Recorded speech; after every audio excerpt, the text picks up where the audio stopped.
কালো টাকাকে সাদা করার সুযোগ এবারও রাখা হয়েছে। মাটির সাথে এদেশের অর্থনীতি মিশে যাবে। আওয়ামী লীগ যে ফ্যাসিবাদী রাস্তা দেখিয়ে গিয়েছিল, এখন বিএনপি সরকার সেই রাস্তায় হাঁটছে। তো এর মূল চ্যালেঞ্জগুলো মোকাবেলা করে যদি এই অধিবেশনে বাজেটের আলোচনার সুযোগ দিয়ে বিরোধী দলের যে সমস্ত বাজেটের সুযোগ থাকবে, কাটমাসন থাকবে, বাজেট আলোচনা থাকবে, বিভিন্ন প্রস্তাবনার সংশোধন গ্রহণ করে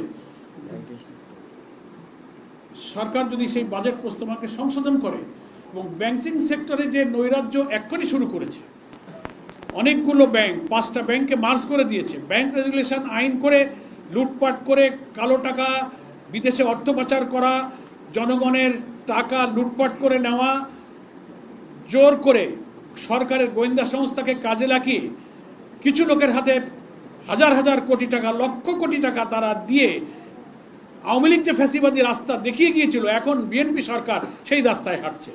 যে ঠিক আছে, এস আলম সাহেব লুটপাট করে খেয়েছে, তো আমরাও এখন এস আলমের ঘাড়ে ভর করে তার এই ইসলামী ব্যাংকটা প্রায় 80% শেয়ার বোধহয় সে জোরদাবল করে তার দখলে রাখছে। এইটাকে আমাদের আমির জামাত পার্লামেন্টে বক্তব্যে দাবি করেছেন, যার শেয়ার জোর করে অন্যায়ভাবে নেওয়া হয়েছে যে মূল্যে, সেই মূল্যেই সেই শেয়ারগুলো তাদের কাছে ফেরত দেওয়া হোক।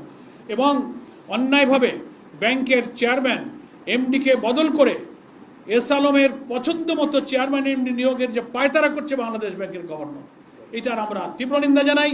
এবং এই ব্যাংক কাঠামো, এই নৈরাজ্যপূর্ণ অবস্থায় যদি এই বাজেট পাস হয়, তাহলে বাংলাদেশের শুধু ব্যাংক নয়, গোটা অর্থনীতি, আমাদের আমির জামাতের ভাষায় বলবো, পার্লামেন্টে বলেছেন যে মাটির সাথে এদেশের অর্থনীতি মিশে যাবে, বেকারত্ব দূর হবে না, কর্মসংস্থান হবে না, আমরা একটা কঠিন সংকটে পড়বো। সেজন্য সাংবাদিক বন্ধুগণ, দেশবাসীর কাছে বলবো, আসুন এই লুটপাটের বাজেট, যা গণবান্ধব নয়, উন্নয়ন বান্ধব নয়, বরং গণবিরোধী, তার বিরুদ্ধে আমরা সোচ্চার হই এবং সরকারের কাছে দাবি জানাই যে কালো টাকাকে সাদা করার সুযোগ এবারও রাখা হয়েছে।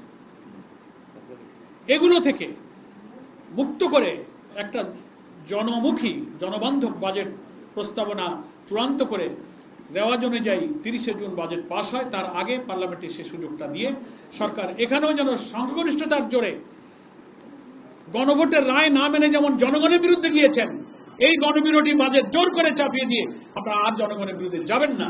তাহলে রাজনীতির বিতর্কের জায়গা পার্লামেন্ট আছে এখনো, এটাকে আপনারা রাজপথে নিয়ে যাবেন না। সময়ের সাথে সাথে দেখা দেয় নিত্য নতুন প্রয়োজন, রেডি থাকতে হয় প্রতি মুহূর্ত।